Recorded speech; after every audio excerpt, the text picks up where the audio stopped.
안녕하세요. 저는 인천에 살고 있는 30대 초반 평범한 여성입니다. 코로나가 심해서 여행은커녕 멀리 사는 가족들 얼굴도 못 보던 게 바로 엊그제 같은데요. 이제는 상황이 많이 나아져서 해외여행도 떠나고 멀리 사는 가족들도 걱정 없이 만날 수 있어서 참 다행입니다.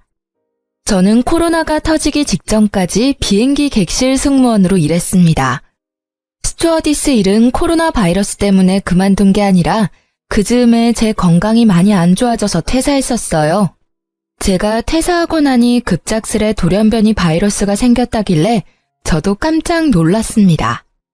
그 이후로 같이 일하던 동료들은 비행을 쉬는 날이 더 많아지고 순환 근무를 하다 보니 다들 저 따라 퇴사를 많이 하더라고요. 저는 처음에 제 커리어를 버리고 싶지 않아서 퇴사를 하는 게 맞나 고민을 많이 했었는데요. 지금 생각해보니 제가 만약 퇴사하지 않고 버텼어도 빌어먹을 코로나 때문에 일을 결국 그만뒀을 거라 생각이 듭니다.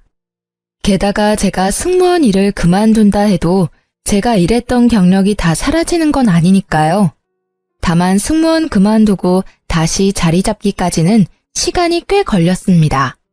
오늘은 제가 승무원으로 일하면서 만났던 돈 무지하게 밝혔던 한심한 전남친을 손절하게 된 이야기를 들려드리려 합니다.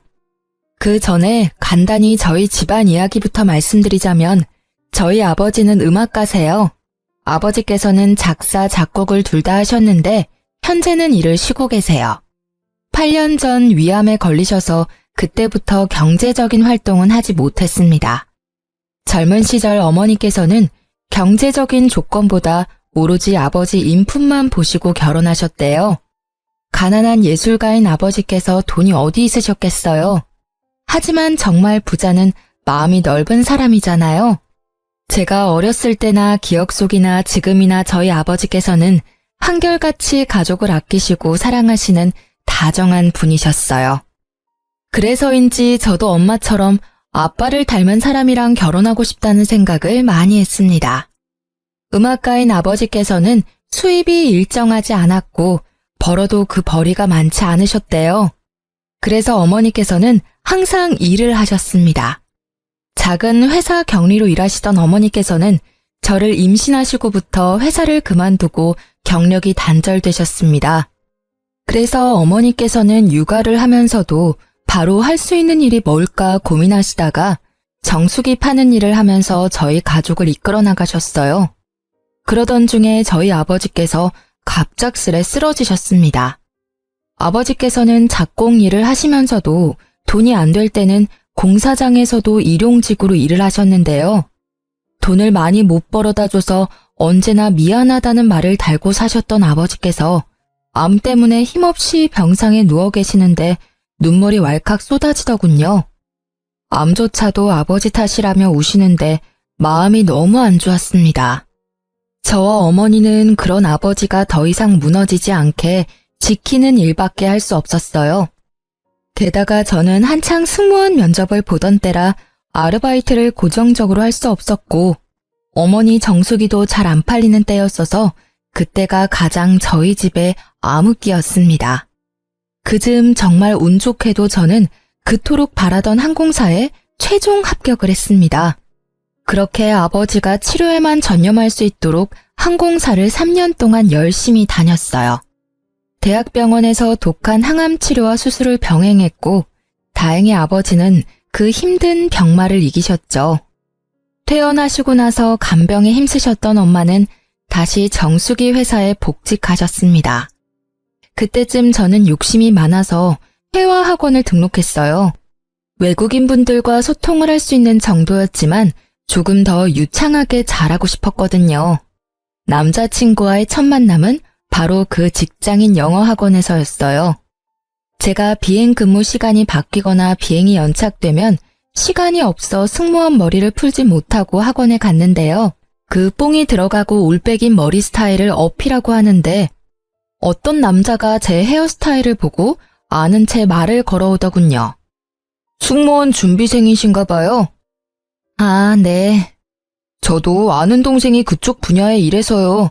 열차 승무원? 아니면 항공 승무원? 어떤 쪽 준비하세요? 항공 승무원이요. 너무 예뻐요. 승무원 꼭 붙을 것 같아요. 저는 한 번도 대화 나눈 적 없는 사람이 살갑게 말을 걸어오는 게 좀 불편했습니다.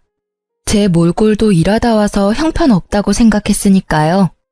그래서 애써 가짜 웃음을 짓고는 불편하게 수업을 들었어요.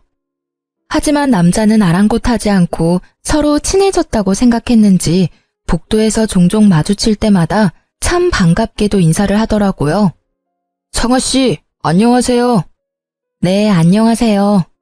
전 처음엔 아예 관심이 없어서 이름조차 몰랐는데 그 남자는 제 이름을 기억하고 엄청 친근하게 부르더라고요. 그것조차 부담스러워서 저는 늘 딱딱하게 대답하곤 했습니다. 하지만 한결같이 만날 때마다 제게 반갑게 웃으며 인사하는 사람한테는 눈길이 갈 수밖에 없더라고요. 보다 보니 성격도 쾌활하고 사람이 괜찮아 보였어요. 연애라고는 고등학교 때 선배 짝사랑한 거 말고는 해본 적 없는 저는 남자에 대해서 잘 몰랐거든요. 당연히 남자 보는 눈이 그때 있을 리가 없었죠. 처음에는 거절했는데 우연히 승객으로 탄 그 사람을 우연히 만나게 됐는데요. 조금 알고 지냈다고 그 순간 얼마나 반갑던지. 지금 생각해보면 그날따라 무척 힘들었던 비행이어서 그랬던 것 같네요. 그 사람은 혹시나 저를 만날까봐 챙겨왔다며 주섬주섬 간식 꾸러미를 내밀었습니다. 그 따스함에 반했던 것 같아요. 남자도 그때부터 더 적극적으로 제게 대시했습니다. 서로 사귀기 시작하고 알게 되었죠. 남자친구는 평범한 회사원이었어요. 역시나 제가 처음 봤던 첫인상 그대로 사람 참 좋아하고 대인관계 원만하고 잘 웃고 쾌활하고 뭐 그런 사람이었어요. 사실 지금 30대에 그런 놈을 만났더라면 실체를 알아차렸을 텐데. 그땐 저도 지금보다 순수하고 어렸기 때문에 첫눈에 반했다는 남친의 말에 넘어가고야 말았습니다. 그런데 연애를 하다 보니 딱 한 가지 걸리는 게 있었어요. 돈 씀씀이가 너무 해프더라고요. 옷이나 신발을 보면 언제나 준 명품은 되는 브랜드였고 가방은 300만 원이 훌쩍 넘는 명품이더라고요. 여자인 저보다 가방을 자주 받거든 남친을 보고 처음엔 신기했습니다. 관심 분야가 다르다지만 똑같이 월급 300만 원 받으면서 매달 새로운 아이템 샀다고 자랑하는 남친에게 저도 모르게 잔소리를 하고 있더라고요. 자기야, 나는 달마다 저축에 적금까지 빠져나가면 별로 안 남던데 자기는 어때? 나? 나는 월급 받아도 크게 저축이나 적금 같은데 돈 넣지는 않으니까. 아무래도 너보단 여유롭지? 난 현재 충실한 편이거든. 뭐? 저축이랑 적금을 안 하고 있다고? 왜? 뭐 문제 있어? 아니, 요즘엔 다들 적게라도 적금 한두 개는 들고 있어, 오빠. 우리도 지금부터라도 저축하고 살자, 응? 우리라니? 내가 돈 벌어서 내가 쓰겠다는데 우리라니. 아니, 우리 한 살이라도 젊고 이렇게 벌고 있을 때 한 푼이라도 아끼는 게 좋잖아. 매번 자기 쇼핑하는 거 옆에서 보면 몇십이 아니라 많게는 100 단위로 쓰는 것 같아서 나 사실 조금 걱정돼. 너 설마 지금 나 사치 심하다고 돌려가는 거야? 아, 그런 게 아니라 난 오빠랑 결혼까지 생각하는데 오빠 경제관념이랑 내 경제관념이랑 좀 다른 것 같아서 한 번쯤 오빠랑 이야기 나눠봐야겠다고 생각 들었어. 그러니까 네가 지금 왜 그런 이야기를 이 타이밍에 하는지 난 잘 모르겠어. 우리가 지금 결혼했니? 장아야, 너 너무 앞서지 마. 아무리 연인 사이라도 할 말이 있고 안 할 말이 있는 거야. 오빠야말로 내 말을 너무 부정적으로 해석하지는 않았으면 좋겠어. 진짜 난 오빠랑 결혼까지 생각하고 있으니까 말 꺼낸 거였지. 내가 저축이랑 적금 안 들었다 했지 내 재산이 없다고는 하지 않았다. 그럼 네가 먼저 말 꺼냈으니까 나도 그럼 하나 말해도 되는 거지? 너 승무원이라 돈도 잘 버는데 왜 항상 돈에 예민하게 구니? 데이트할 때도 난 가끔 분위기도 내고 싶은데 넌 저렴한 것들만 찾아서 너 따라 입만 맞춰줬어. 그리고 연인이니까 가끔 비싼 호텔 가서 호캉스도 즐기고 싶은데 돈 아까워하는 너 보면 이해 안 되고 답답할 때 많았어. 하지만 난 나랑 네가 다르다고 해서 너처럼 입 밖으로 안 꺼냈잖아. 나는 너한테 다 맞춰주고 배려하는데 넌 왜 나한테 잔소리만 하려 그래? 너 선 넘은 거야. 기분 나빠서 더 이상 얘기 못 하겠다. 오빠, 내 말이 그렇게 기분 나빴어? 내가 조급해서 미안해. 난 오빠를 비난할 생각으로 말한 게 절대 아니란 것만 알아줘. 진짜 걱정돼서 한 말이야. 우리가 벌면 얼마나 번다고. 비슷하게 벌고 있잖아, 우리. 그래서 이제 그만 말해. 아, 장아야. 너는 잘 모르겠지만 말이야. 난 부모님께서 주시는 돈도 있고 내가 버는 돈도 있어서 이렇게 풍족하게 쓰면서 사는 거야. 집안의 경제적 수준이 다르니까 우리 씀씀이도 당연히 다른 거야. 내가 사치 부리는 게 아니란 말이지. 내가 너 자격지심 생길까봐 얘기 안 했었거든? 근데 너 너무 열등감 있는 거 아니야? 네가 하도 잔소리를 하니까 나도 좀 듣기 거북해서 진짜 솔직히 말하는 거야. 알았어, 오빠. 그만해. 싸우기 싫어. 싸움은 네가 먼저 걸었잖아. 그렇게 저희는 한참 동안 같은 자리에서 똑같은 말싸움을 하고 한 달 동안이나 냉전을 가졌습니다. 그렇지만 결국 둘 다 화해를 원했고 저희는 다시 예전처럼 돌아올 수 있었습니다. 오빠는 욱해서 심하게 말해서 미안했다고 사과를 했고 저는 가끔 분위기 낼 겸 오빠 입맛에도 맞추겠다고 사과했죠.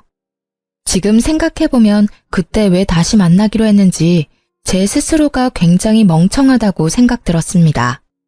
그런데 그 남자를 전부 다 겪고 나서 다시는 그런 남자 안 만나야지 하고 인생을 배우는 기회도 됐던 것 같아서 이제는 자책하며 후회는 안 하려고 합니다. 그때는 제가 더 어렸어서 판단력이 흐렸거든요. 그냥 남친의 말을 들으니 제 자신이 궁상맞은 거란 생각도 들고 남친의 말대로 집안의 경제적인 상황은 각자가 다르니 씀씀이도 다를 수 있겠구나 생각했네요. 그래서 그 순간은 미친 듯이 창피해서 그 이후론 돈에 관한 얘기는 절대 안 꺼냈습니다. 그냥 재력에 따라 다르게 사는 거라 틀린 게 아니라 다를 수밖에 없는 어쩔 수 없는 일이라 생각했어요. 그 이후로는 남친의 집안이 경제적으로 풍족한 집안이란 것도 자연스레 알게 됐습니다. 남친도 굳이 숨기려 하지 않았어요. 어머님이 해주셨다는 비싼 명품 시계를 보고 한번 몰래 속으로 놀라기도 했습니다. 자세히 알지는 못했지만 남친의 말로는 어머니께서 금융업계에서 일하신다 하셔서 제가 얼마나 남친에게 가짜는 조언을 했나 싶어 얼굴이 화끈하기도 했어요. 당연히 돈에 대해 잘 아시는 어머님께서 잘 관리하실 거라 생각이 들었으니까요. 그래도 외제차를 타고 다니고 명품을 좋아하는 남친은 남들이 보기에 허세는 있어 보였지만 심성은 착하다고 생각했어요. 집이 여유로워도 딴 길로 안 새고 회사도 착실하게 잘 다니고 있었으니까요. 무엇보다 남자친구가 저희 부모님께 굉장히 살갑게 구는 모습이 예뻐 보였어요. 아들처럼 굴면서 능글맞게 밥 한 끼 얻어먹는 남친의 인간적인 모습이 참 좋았거든요. 어머니, 오랜만에 어머니가 해주신 된장찌개 먹고 싶어요. 아이고, 어깨 주물러 준 값으로 얼마든지 먹고 싶은 거 내가 다 해줄게. 저는 그냥 청양고추 가득 썰어 넣은 된장찌개 말고는 다른 반찬 필요 없어요. 둘이 뭐야? 나 왕따 시켜? 우리 딸 분발해야겠어. 아들이 주물러 주는 게 훨씬 시원하더라. 치, 엄마 딸 서운해? 뭐해? 경쟁자. 이제 어머니 밥하실 동안 아버님 다리 주물러 드리러 가자. 에헤, 난 됐어. 손님으로 왔으면서 무슨 다리를 주물러. 그냥 상아랑 놀다가 들어가. 에이, 예비사위가 해드릴게요. 예비사위는 무슨, 식장 들어가기 전까지 모른다. 아빠께서는 매번 식장 들어가기 전까지는 모른다며 남친의 손길을 거부하셨어요. 가끔 아빠의 냉정한 모습에 서운해하는 남친을 보며 엄마께서는 분위기만 내는 거지 진지하게 받아들이지 마라 하셨죠. 그런데 요즘은 엄마께서 전 남친 얘기만 나오면 잘해준 게 후회되신다며 엄청 억울해하세요. 그럼 아빠는 이렇게 말씀하시곤 합니다. 여보, 그니까 내가 식장 들어가기 전까지는 아무도 모른다고 했지요? 그러니까요, 여보. 앞으로는 내가 꼭 당신 말 새겨드릴게요. 역시 우리 집에서 당신이 제일 현명해. 엄마, 아빠 죄송해요. 하나밖에 없는 딸내미가 남자 번호는 없어서 그런 놈 만나서요. 아니다.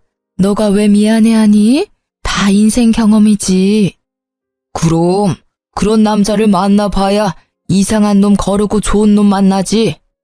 이렇게 역시 아빠가 제일 현명하시다고 지금까지 저희 가족에게 회자되는 일입니다. 그럼 이렇게 사이좋았던 제 남자친구가 왜 전 남자친구가 됐는지 그 이유가 슬슬 궁금하실 것 같아요. 놀랍게도 헤어지자는 말은 제가 아니라 남자친구 입에서 먼저 나왔습니다. 결국 결판 지은 건 저였지만요. 아무래도 제가 승무원이다 보니 부모님 주변 분들 중 선짜리를 권유하시는 분들이 많았습니다. 선짜리 거절하는 것도 행복한 고민이시라며 엄마께서는 자연스레 남친과 결혼은 언제쯤 할 거냐고 여쭤보셨습니다. 결혼도 어느 정도 모은 돈이 있어야 하는 거잖아요. 저는 돈 때문에 망설이는 것도 없지 않아 있었습니다. 그래도 결혼을 하게 된다면 당연히 남친이랑 하겠지. 제 마음속으로 늘 생각했어요.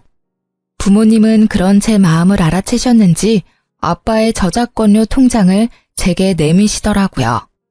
딸, 그동안 아무리 힘들어도 아빠랑 내가 이 통장은 안 건드렸다. 나중에 너 결혼하는데 단 몇 푼이라도 보태고 싶어서 말이다.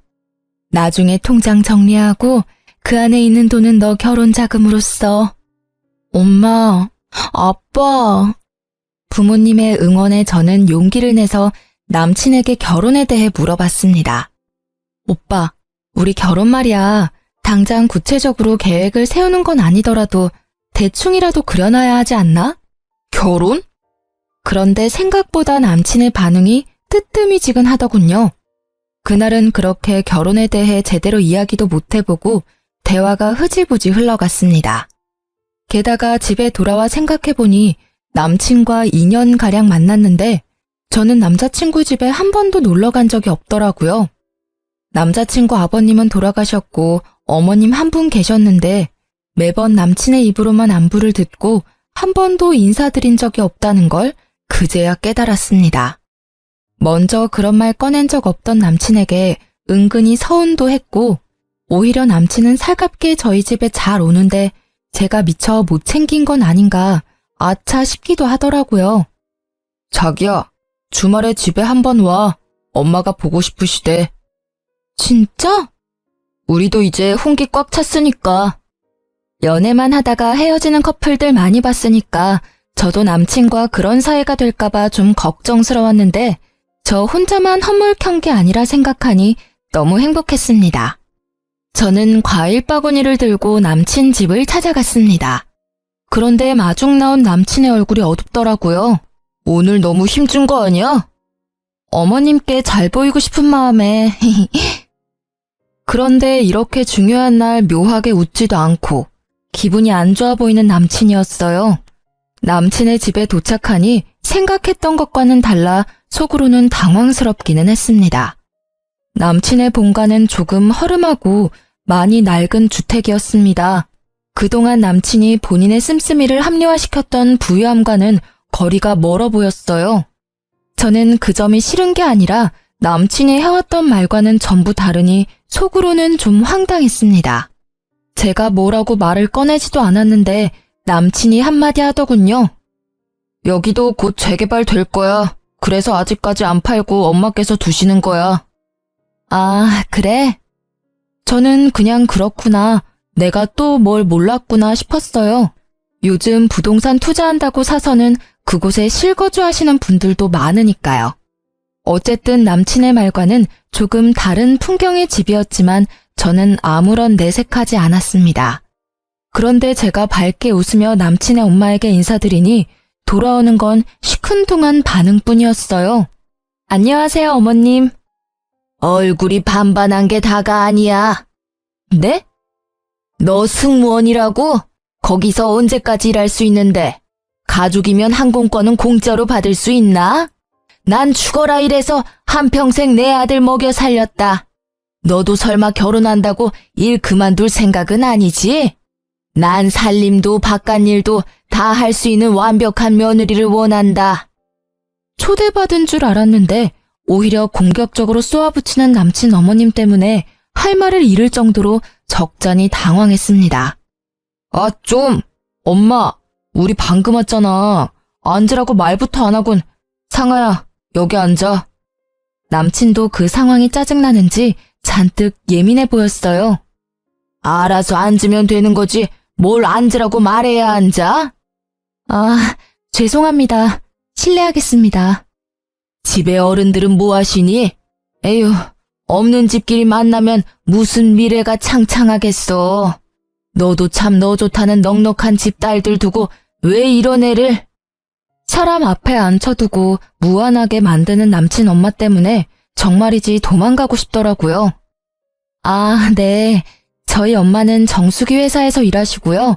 아버지께서는 음악가세요. 아버지는 몸이 안 좋으셔서 현재는 쉬고 계십니다. 뭐? 엄마가 정수기? 아유, 게다가 아빠는 뭐? 아니, 결혼해서도 부양해야 하는 거 아니야? 참 곤란하다. 넌 어디 아픈 데 없냐? 건강한 거 맞아? 아들, 이 상황 엄마는 매우 당황스럽다. 엄마, 얘기 좀 제대로 들어보고 말씀하세요. 아버님 암투병 하셨었는데 지금은 완치하셨어요. 그럼 뭐하니? 암은 가족력이 얼마나 중요한데. 너 지금 건강하냐니까? 저 일하면서 건강이 조금 나빠져서 승무원은 일은 올해까지만 하면 어떨까 생각하고 있습니다. 항공 관련 강사를 준비하고 싶어서 알아보는 중입니다. 한동안 정적이 흐르고 남친은 자기 엄마와 똑같이 멋씹은 얼굴을 하고 있더라고요. 남친 엄마는 골똘히 생각하다 제게 버럭 소리를 지르기 시작했습니다. 뭐? 멀쩡한 승무원 일 그만두고 뭐가 어째?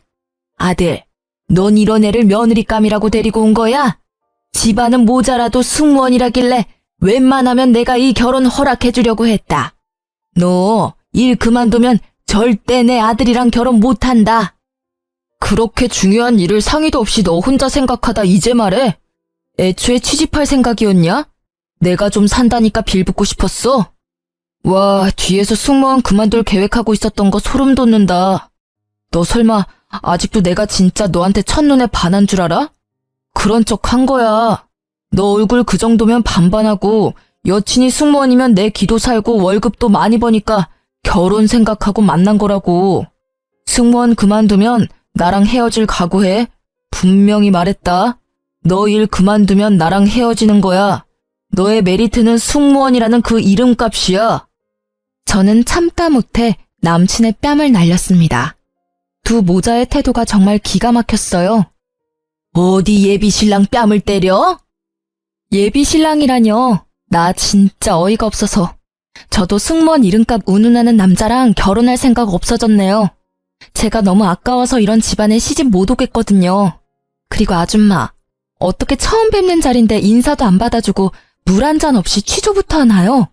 저 무슨 잘못해서 경찰서 조사받으러 온 줄 알았어요. 너도 그래. 너 그동안 엄마가 금융업계 다니고 집은 50평대고 집안에 자산 많고 나랑은 수준이 다르다며. 너란 사람 온통 거짓말 투성인데 들어오는 순간까지 내가 참았어. 그런데 돈은 없어도 예의 없고 인성 모자란 집이랑은 나도 절대 결혼할 생각 없거든? 김칫국 마시지 마. 뭐, 아줌마? 트트 싸가지 봐라. 제가 자리를 박차고 일어서자 남친 엄마는 제게 버릇없다며 들어본 적 없는 욕짓거리를 퍼붓더라고요. 네네, 이왕 버릇 없는 김에 가져온 과일 바구니도 도로 가져갈게요. 제 돈 썼는데 여기 두고 가기엔 너무 아까워서요. 집에 가서 맛있게 먹겠습니다. 안녕히 계세요. 그건 두고 가. 들고 왔는데 그걸 또 도로 가져가는 게 어딨니? 직접 사드세요. 아들한테 사달라고 하던가요. 저 꿀 같은 휴무에 차려입고 여기까지 온 거 시간 낭비한 것 같아서 지금 너무 속상하거든요. 말하는 꼬락서니가 너 진짜 싹수가 노랗다 못해 지린내가 난다. 네네, 아무렴요. 여기 오는 길에 엄청 지린내가 나더라고요. 재개발 빨리 되기를 응원할게요. 아무 말 못할 것 같던 제가 반박하자 남친과 그의 엄마는 당황해서 더 이상 제게 더 말은 못하고 이내 화를 내면서 둘이 싸우더라고요. 원하는 대로 안 흘러가니 애가 탔겠죠. 제가 뭐가 아쉬워서 그런 대접을 받으며 그 만남을 이어가겠어요. 저는 혼란스러운 틈을 타 얼른 집으로 돌아갔습니다. 역시나 남친은 본인이 아쉬운지 그날 이후로 절 붙잡으려 연락이 계속 왔습니다. 제가 전부 피하니까 제 비행 스케줄을 이미 알아보고는 공항까지 찾아왔더라고요. 창피하게 사람들 앞에서 저를 붙잡길래 공항 카페에서 간단히 끝내려고 자리를 잡았습니다. 엄마가 금융업계 다닌다고 거짓말해서 미안해. 네가 평소에 돈 가지고 스트레스 받게 하니까 나도 모르게 나온 거짓말이야. 그리고 우리 엄마가 말씀은 그렇게 하셔도 말이야. 속은 정말 따뜻하신 분이야. 사람은 겪어봐야 아는 거잖아. 너가 너무 섣부르게 판단한 거야. 그래도 엄마께서 마음이 넓으셔서 너 용서 구하면 받아주신대. 그리고 진짜 막말로 승무원 그만두면 너만 손해야. 엄마랑 나는 너 인생이 진심으로 걱정된 거지. 그렇다고 어떻게 그렇게 한순간에 남처럼 굴어? 진짜 나랑 헤어지기라도 할 거야? 너 나 껍데기만 보고 만난 거라며. 네가 실토해놓고 나랑 계속 만날 수 있을 거라 생각했니? 그리고 너도 너지만 너희 어머니 진짜 사람 불러놓고 무안 주고 윽박 지르며 막말까지. 됐고 더 이상 말 섞기도 싫어. 나 승무원 그만둘 거고 네가 네 입으로 나 일 그만두면 우리 헤어지는 거라며. 나 이미 회사에 퇴사 통보했고 너랑 깔끔하게 헤어지는 거야. 알겠니? 찾아오지 마. 아, 찾아와도 난 없을 거니까 찾아오던지 말던지 너 알아서 해라. 야, 너 진짜 승무원 그만둬? 이제 뭐 먹고 살려고 그래? 너 집에 돈도 없잖아. 그럼 지금이라도 나 붙잡아야 하잖아. 자존심 부리지 마. 내가 특별히 하자 있는 너네 집안 눈 감아 줄 테니까 너도 자존심 그만 부리고 나한테 와. 그 정도 했으면 됐잖아? 너 미쳤니? 지금 나보고 뭐? 하자? 맞잖아. 너네 아빠 완치하셨다지만 또 언제 어떻게 될지 모르는 거잖아. 막말로 암은 또 재발할 수도 있고. 조소가 섞인 놈의 말에 저는 그 자리에서 뺨을 갈기고 싶었는데 유니폼을 입은 상태라 겨우 참았습니다. 그 대신 교양 있게 말로 그놈을 처참하게 만들어줬어요. 나 공항이라서 이 정도 참았지. 바뀌었어 봐. 너 아작냈어. 야, 남의 인생 혼수 두기 전에 네 인생이나 돌아봐. 너 그러다 곧 파산할걸? 저번에 네가 형편에 맞게 씀씀이가 다르다며. 진짜 웃기고 가짠다. 뭐? 재개발? 지나가던 개가 웃겠다. 너 그렇게 안 봤는데 지금 우리 집 평가하는 거야? 좀 낡기는 했어도 그거 우리 엄마 집이야. 재개발 가능성도 있거든? 게다가 우리 엄마 나한테 손 한 번 안 벌리시고 지금까지 열심히 일하시면서 나 용돈 주시는 분이야. 모욕하지 마. 너야말로 지금 보니 나 껍데기 보고 만난 거 아니야? 내가? 널 뭘 보고? 아, 내가 말 안 했었나? 우리 집 곧 이사해. 뭐? 무슨 돈이 있어서? 네가 알 바야? 거짓말하지 마. 돈 나올 구석 없는 집안인 거 내가 뻔히 아는데. 맘대로 생각해. 그대로 무시하고 가려하자 전 남친은 궁금한지 끝까지 물고 늘어지더라고요. 간신히 공항 보안팀의 도움을 받아 그 끈질긴 놈을 퇴치할 수 있었습니다. 이게 다 어떻게 된 일이냐고요? 아빠가 주셨던 저작권료 통장을 정리했더니 아빠의 말씀과는 다르게 상상도 못할 엄청난 액수가 들어있었습니다. 아빠는 제가 정리해온 통장 내역을 보시곤 엄마와 한참 우셨었죠. 그동안 정신없이 사느라 몰랐는데 어떤 프로그램을 통해서 옛날 아버지가 작곡한 노래가 많이 이슈가 됐더라고요. 그 계기로 계속 저작권료가 들어오는 듯 했습니다. 살다 보니 이런 날도 있구나 싶었어요. 그 뒤로도 그놈은 술 취해서 제발 다시 생각하라며 돈은 어디서 난 거냐 집착을 해대서 저는 번호도 바꿨습니다. 무시하고 차단해도 어떻게 이 번호 저 번호로 다양하게 연락을 해왔거든요. 저희 부모님께서도 모든 사실을 아시고 경악하셨어요.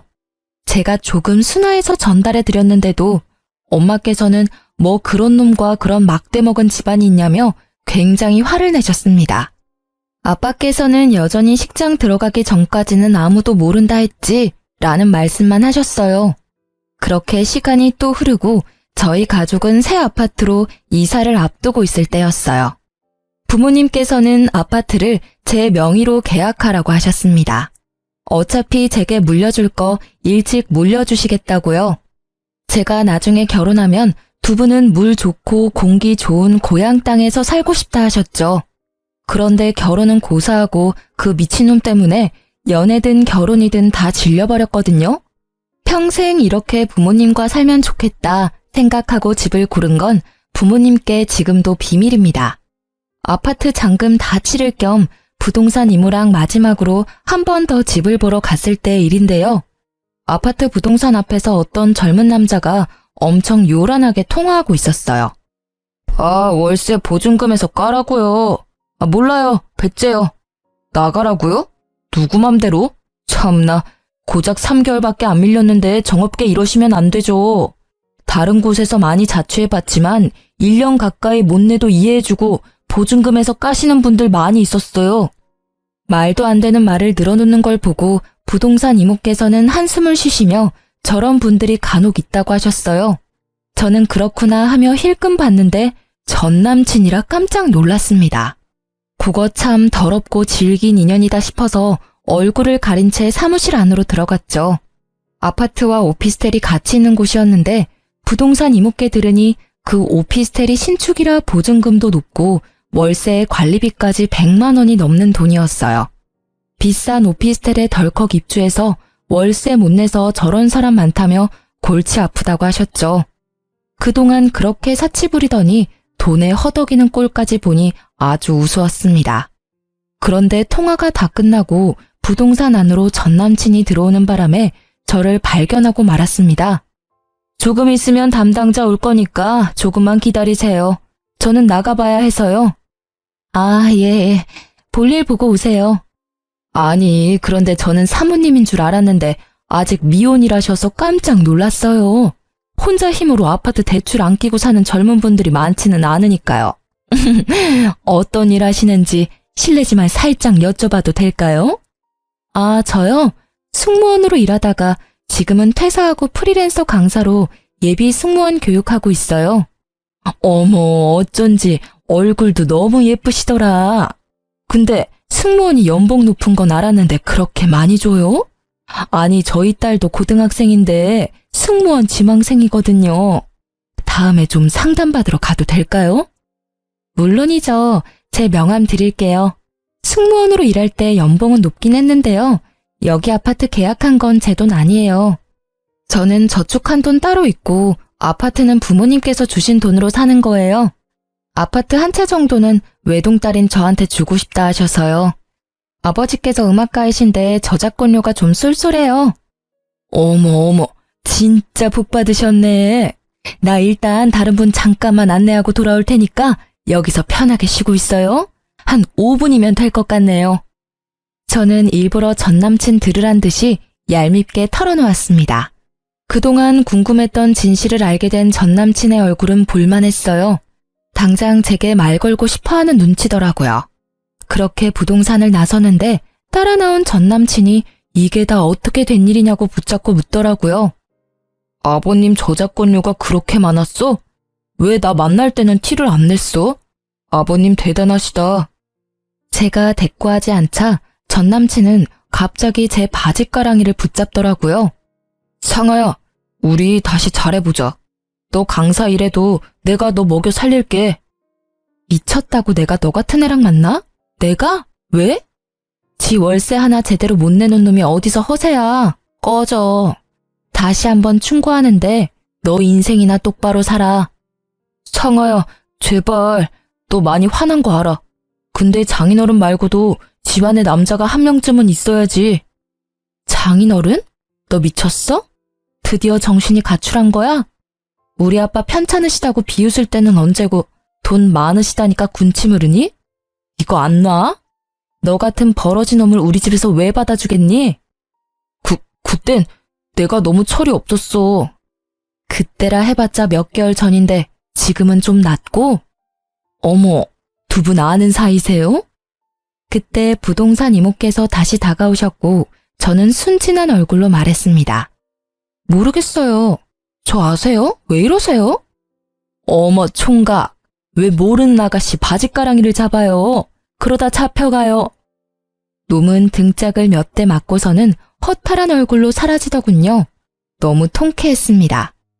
그런데 가족들과 아파트로 이사하고 전 남친을 다시 여기서 마주치게 될까봐 너무 찝찝했어요. 부동산 이모에게 은근슬쩍 물어보니 그 인간 결국 집주인에게 쫓겨났으니 걱정하지 말라더라고요. 이모 말로는 젊은 사람이 빚은 또 얼마나 많은지 우편함에도 빚 독촉 우편이 한가득이었다며 다시 돌아올 일은 없을 거라고 하셨네요. 진짜 한심한 인생이라고 생각했어요. 그놈 제가 예전에 씀씀이 충고한 거 들었으면 그 꼴은 안 나지 않았을까요? 자업자득이라 생각했습니다. 저는 전 남친도 쫓겨났다 하고 걱정거리가 싹 사라졌습니다. 그런데 또 곧바로 정말 기가 막힌 일이 생기더라고요. 엄마가 오랫동안 다니셨던 정수기 회사를 그만두신 지도 2년이 넘었었죠. 엄마 정수기 다닐 때 알던 동생이야. 아들이 너무 사고만 치고 다녀서 그거 매번 갚고 다니느라 정작 수중에 모은 돈도 없대. 내가 짠해서 해줄 건 없고 정수기라도 비싼 거 해주려고. 정수기 말고도 비데랑 이것저것 다 해줘야지. 엄마, 또 너무 다 해주면 그 이모께서 좀 부담스러우시지는 않을까요? 나 잘된 거 다 뻔히 알고들 있는데 오히려 안 해주면 엄마가 욕먹을지도 몰라.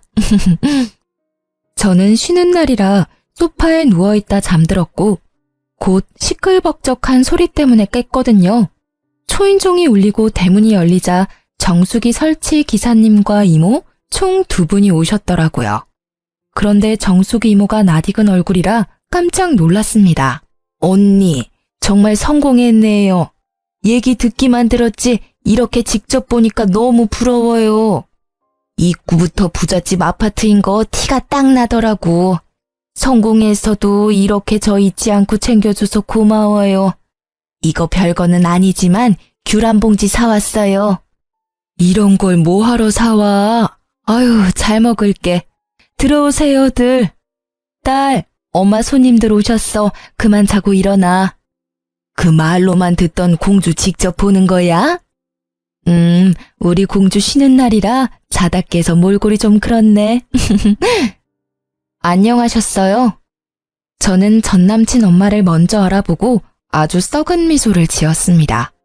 화들짝 놀라서 귤봉지를 떨어뜨리는 전남친 엄마를 보고 엄마는 왜 그러냐고 당황하셨습니다. 엄마, 그때 나 물 한 잔도 안 주고 하대하던 전남친 엄마 기억나지?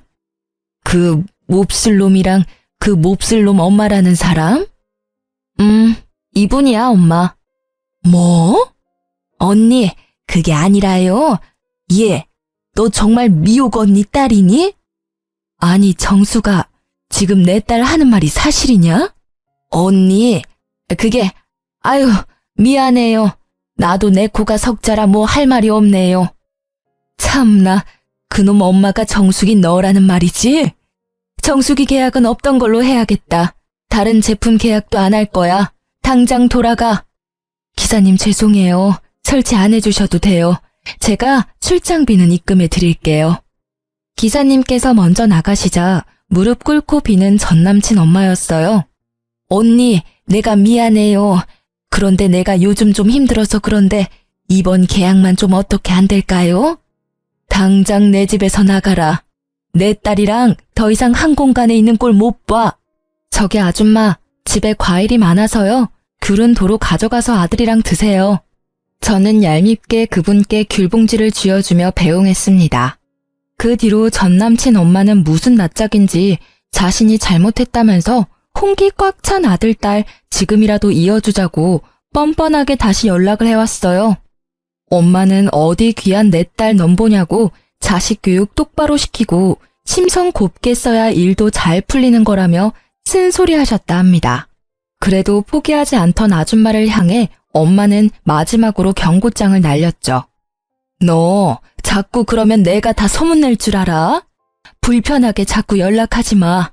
내가 너 때문에 오래 쓴 전화번호까지 바꿔야겠어? 엄마가 진짜 지인들한테 소문이라도 낼까봐 더 이상 연락이 오진 않는다더라고요. 엄마가 한동안 세상 참 좁다며 신기해 하셨어요. 좋은 마음으로 친한 후배 도와주려 했더니 그런 인성을 가졌는지 꿈에도 몰랐었다며 세상 참 오래 살고 볼 일이라고 말이죠. 전 남친 엄마를 보면서 이 세상 생각보다 좁으니 당장 인연이 아니더라도 내일 다시 어떻게 그 인연을 마주칠지 모르니 평소에 심성을 곱게 써야 한다는 생각이 들었어요. 지금 현재 저는 예비 승무원들 교육하며 잘 살고 있습니다. 부모님도 아픈 곳 없이 무탈하시고요. 말씀드리다 보니 이야기가 너무 길어졌네요. 긴 사연 여기서 마무리하겠습니다. 함께 끝까지 들어주셔서 너무 감사합니다.